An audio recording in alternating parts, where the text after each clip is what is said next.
You're listening to a Frequency Podcast Network production. Before we begin, this episode contains descriptions of violence against women. The women at the heart of this story were murdered in 2015. The inquest didn't happen until last summer. And this month, the federal government acknowledged what so many advocates, activists, and Canadians had been telling them. Intimate partner violence is an epidemic in this country. In the years between 2015 and that acknowledgement, hundreds of women were killed by intimate partners. When the pandemic arrived, it got worse. In a lengthy letter dated August 14th of this year, Canada's Justice Minister vowed at long last to tackle the problem. It starts with that acknowledgement. But where does it go from there? What steps is this government, as well as provinces and cities across the country, prepared to take to make a difference? This is the story of the long road from murders in a small Ontario community to a national promise, at long last, to do a better job of keeping Canadian women safe.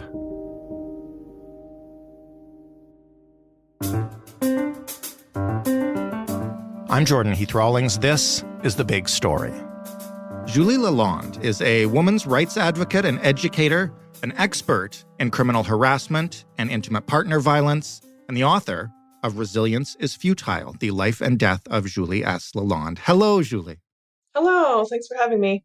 You're most welcome. Thank you for joining us again. I want to start, I know we've talked about it on this show before. We've also interviewed one of the journalists who chronicled the entire incident. But maybe for people who haven't listened to those episodes, because it's such an important case, can you summarize, the tragedy that initially led to the inquest that we're going to be talking about today?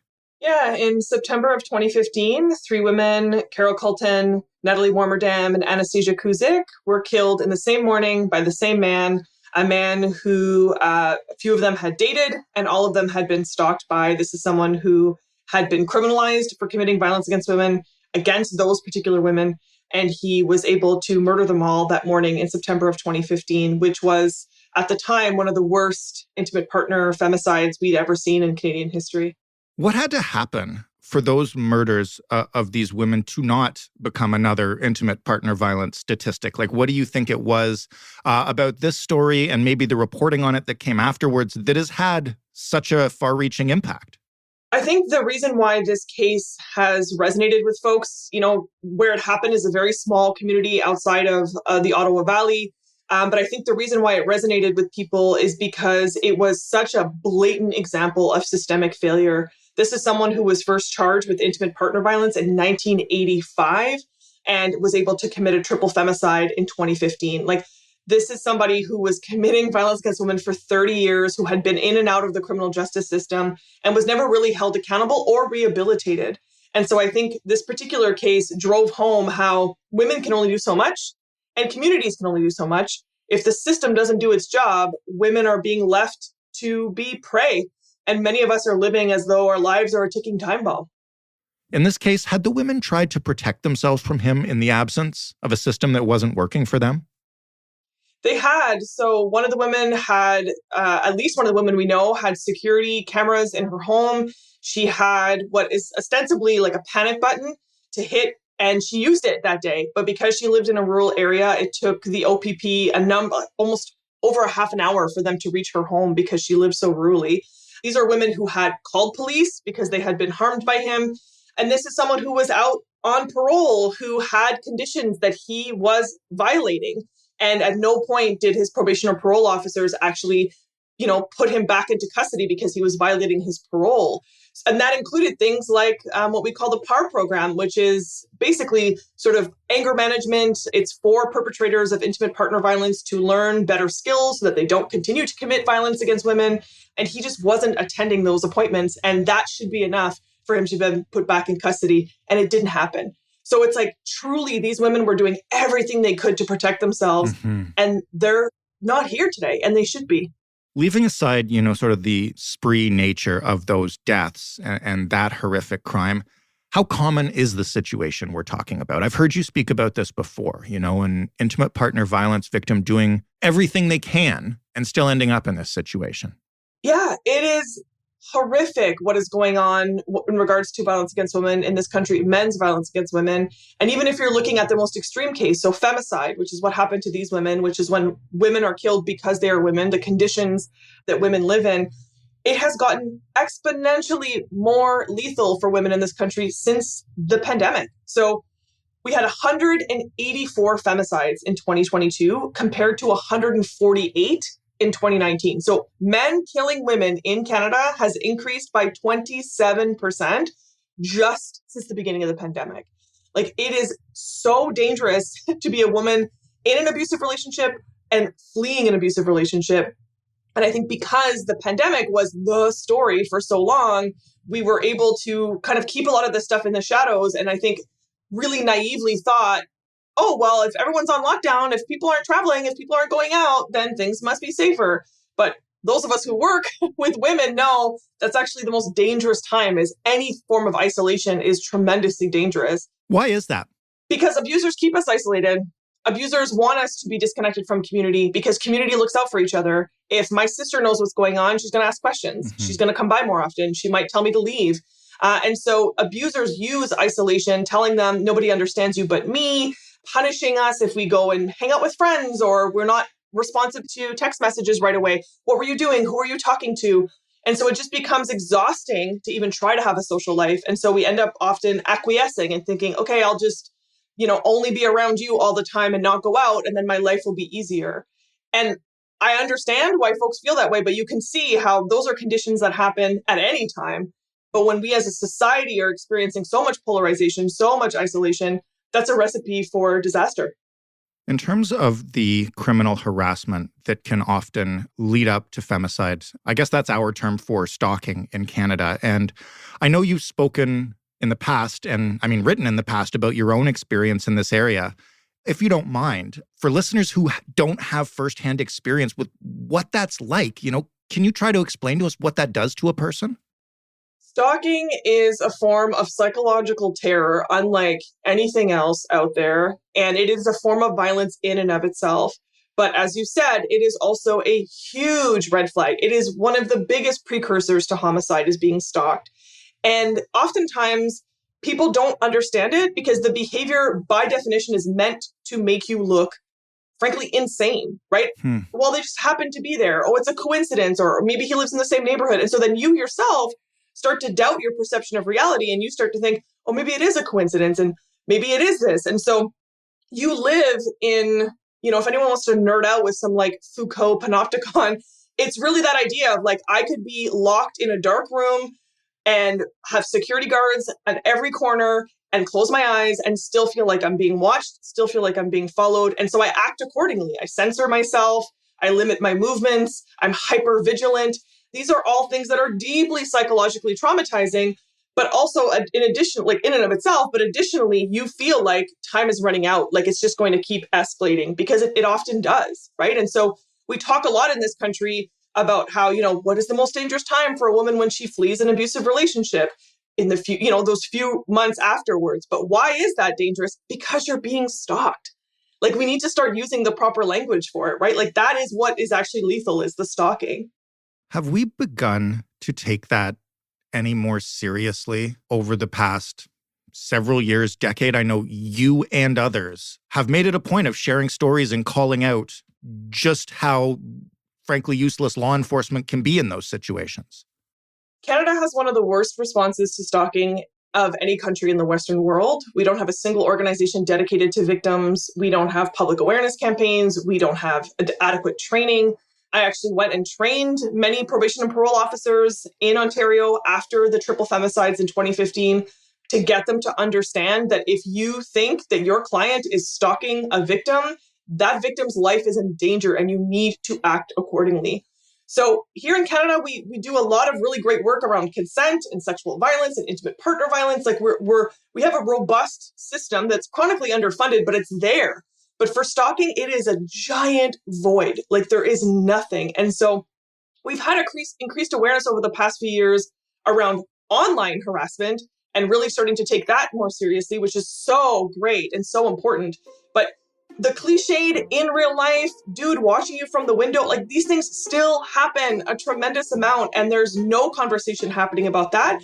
And there are no services. So of course, police response is also inadequate because they're not getting pressure from the community as they are around other issues.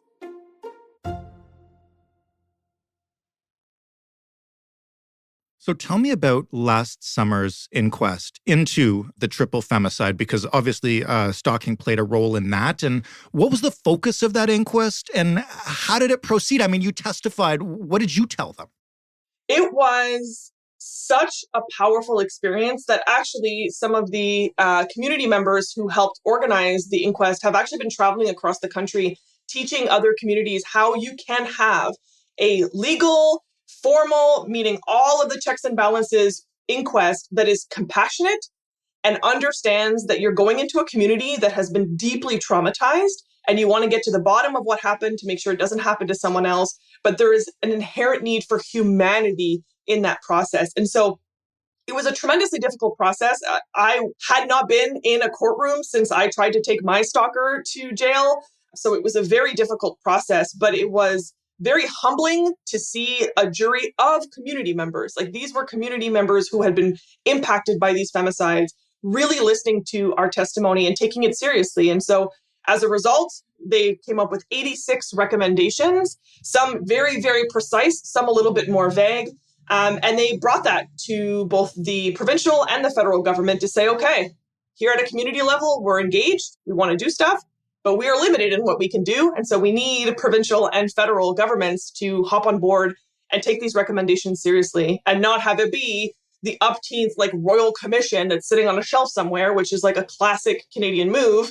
But instead, like, let's action these items and let's prevent this from happening to someone else. That was going to be my next question. I mean, we've spoken a lot about various inquests and inquiries on this show, and there's a wide gap between the recommendations that are often made and the action that's often taken. This inquest released its report, I believe, at the end of last summer or around then. So this is, about a year later. What actually has been done since then? Well, at the community level, municipally here in Ontario, it has been beautiful to see rural communities and big communities like Ottawa and Toronto declaring intimate partner violence an epidemic. That was the first recommendation that the inquest made, which was provocative, it was powerful, and it's being implemented at the municipal level, including in tiny communities, which I think is so beautiful. Unfortunately, the provincial government did not agree with the recommendations and in fact gave what I think is a downright insulting response, which is epidemics are just for diseases. So we can't label violence against women an epidemic because it's just for diseases, which is absolutely ludicrous. The old technically answer. The old, yeah, love that. Love a little semantics. It does, we have an epidemic of opioid overdoses in this country. Anything public health related can be an epidemic. So that was very, very disappointing when the government had a year to respond to the recommendations. And this June, they came back with this absolutely lukewarm, really disrespectful, I think, response that didn't take the recommendations seriously. So it was very encouraging when the federal government had a much stronger response. And that really got, I think, people fired up again to think, okay, we're not really doing well at the provincial level, but municipally and federally, we're going to make movement. And then, the province is just going to have to catch up. This is why we're speaking to you today, because the Justice Minister wrote a letter summarizing the federal government's position on the inquest and what they were planning to do about it. I'm not going to ask you to, read us entire parts of this letter. It's quite long, but can you maybe summarize the key takeaways here in terms of what the federal government is acknowledging and, again, what they actually plan to do about it? I'm actually going to read you 2 sentences that will summarize the entire tone. It's so powerful. So gender-based violence, including intimate partner violence, is unacceptable and has no place in our country. The government of Canada is committed to ending the gender-based violence epidemic in all its forms and is working to address any gaps in the criminal code to ensure a robust justice system response. And they say, I welcome the inquest jury's recommendations, and I agree that more must be done to protect against intimate partner violence. That is I mean, I cannot, I just cannot convey how powerful that language is, because it shows so much of what we experience as those of us who fight against men's violence against women is dismissal, minimizing. You're being dramatic, you're sensationalizing. I mean, I've been called a grifter for talking about this stuff. Like, it's just, the level of backlash is just truly unbelievable.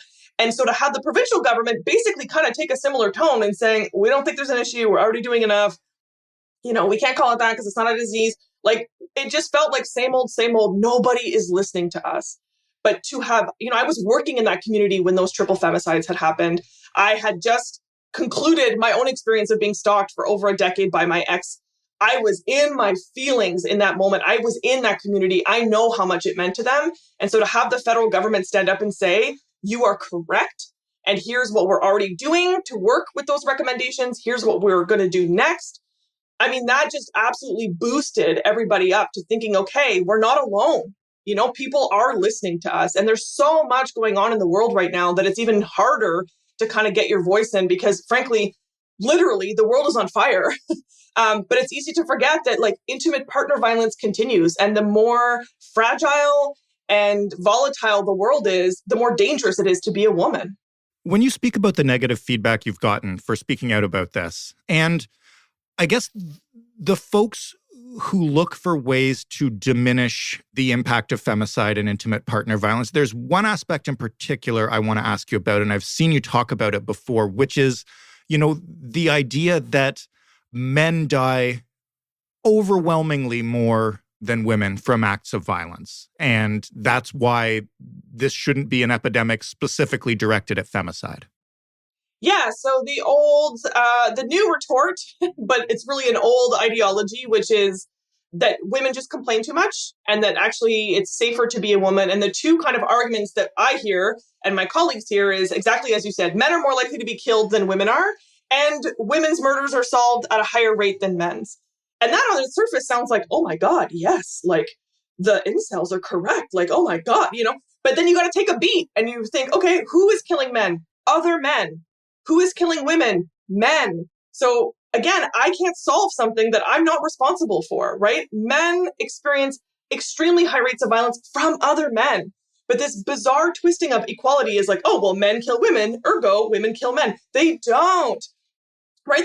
So men are experiencing incredibly high rates from other men. And therefore, as a woman, I'm not being heard when I talk about what men are up to, but then it's so you have to fix it, And additionally, it is true that women's murders have a higher solve rate than men's because it's most often the husband, right, the ex-husband, the boyfriend. So, I mean, it's the baseline of all true crime, right? It's the premise of Gone Girl is it's always the husband because it's true, right? And so, of course, it's easier, quote unquote, to solve some women's murders. But again, if you're looking at racialized women, look at Picton, look at all of these horrific things that happen to Indigenous women. So there's a grain of truth to that argument, but it is absolutely blown out of proportion. And so, yeah, the response to something like this, which is Canada saying we have a problem, nobody should be upset about this. We should all be yes, we have a problem. Let's fix it. And instead, we're having to wade through this. Well, what about what's happening to men? And, it's just such a distraction, and it's exhausting when the data backs up that here in Ontario, where I live, a woman is getting murdered every single week by a man who knows her, oftentimes a man who claims to love her. How is that not an emergency? What happens next, or what should happen next? Obviously, declaring something an epidemic, as powerful as that might be, doesn't accomplish much without concrete policy behind it. You're at the heart of this. What are some actual steps the federal government could take that would tackle the problem rather than acknowledging it? Yeah, absolutely. You're correct, right? Acknowledgement is just the first step. Now we got to action it. And so what is encouraging is what we've been able to accomplish at the community level. We're already on it. So we're already making progress. The first recommendation we can check that box up. We've declared it. But the fact that the letter that the government submitted already had concrete things around changing Canada's stalking law. So stalking is called criminal harassment in Canada, revisiting that law. It has only been illegal to stalk someone in Canada since 1993. So it's been 30 years. I didn't know that. Yeah. And it was literally because of intimate partner violence. It was women in shelters saying, he didn't technically hit her, but he's doing this other thing that like we need to start looking at. So we have 30 years of precedent. Let's look at some tweaks, right? So that was my recommendation at the inquest was tiny tweak to the criminal code around criminal harassment that would make a tremendous difference. The federal government has already been doing work with some other Western countries looking at adding things like coercive control as a new element of the criminal code. That work's already ongoing, and that was part of the recommendations. So we're seeing, increased training for law enforcement. We know things like Rona Ambrose's bill a few years ago as part of that. So there are some really tangible things that the government's already looking at, including, gun control, looking at both what happened at the inquest and the Mass Casualty Commission in Nova Scotia. Like the letter looks at both, which I also think is really powerful because it shows that the government sees the connection of this is a problem across Canada. It happened in Nova Scotia. It happened in Renfrew. Let's look at that concretely. Now, is it contentious as heck to talk about adding new things to the criminal code? For sure. Is this the best time in Canadian history for us to have a conversation about gun control? I would say no. So people are very polarized. But there are like tangible, concrete things in this letter that show me that they want to build on existing work. And that is always a sign of heading in the right direction as far as I'm concerned. Because, the old adage that politicians would rather cut a ribbon than repair a bridge. This really speaks to me as let's tweak the tiny things that need to be tweaked. But in big picture, we have to continue to hold the government accountable. And that includes provincial governments, because they do have a tremendous role in this conversation. It can't just be community and federal, right? Education, health, all of these things that touch the provincial government, we need to at the table. Julie, thank you so much for this, and thank you for all the work you do. The last thing I want to ask you, just for our audience who is listening, I know you run some amazing harassment intervention seminars that are totally free, and you have a lot of other resources for people interested in getting involved in this work. Where should people go if they're interested in that? Yeah, if you are looking to learn how to intervene if you witness something, free trainings, they're just an hour. I have tons of different resources that folks can access. So you can find me on X as long as it continues to exist, or Blue Sky, or my website, yellowmonto.com. There are so many resources in Canada that exist that are free, but people just have to have a little bit of initiative to go and seek them out. But you don't have to reinvent the wheel. If you are touched by this conversation and you are fired up about doing something, there's people waiting to work with you. Thank you again. And I think you're also the very first person to refer to it as X on this program. I mean, what can I say? I'm provocative. Julie Lalonde, who has done so much hard work on this file. That was The Big Story. For more, you can head to thebigstorypodcast.ca. You can find us on Twitter at thebigstoryfpn. You can email us, hello@thebigstorypodcast.ca. And you can call us 416-935-5935. Leave us a voicemail. We'd love to hear what you thought of this episode, or any episode, or what you'd like to hear in future episodes. The Big Story is available wherever you get your podcasts. Please give it a like, or follow, a subscribe, a rating, a review, whatever is available. We appreciate it all. Thanks for listening. I'm Jordan Heath Rawlings. We'll talk tomorrow.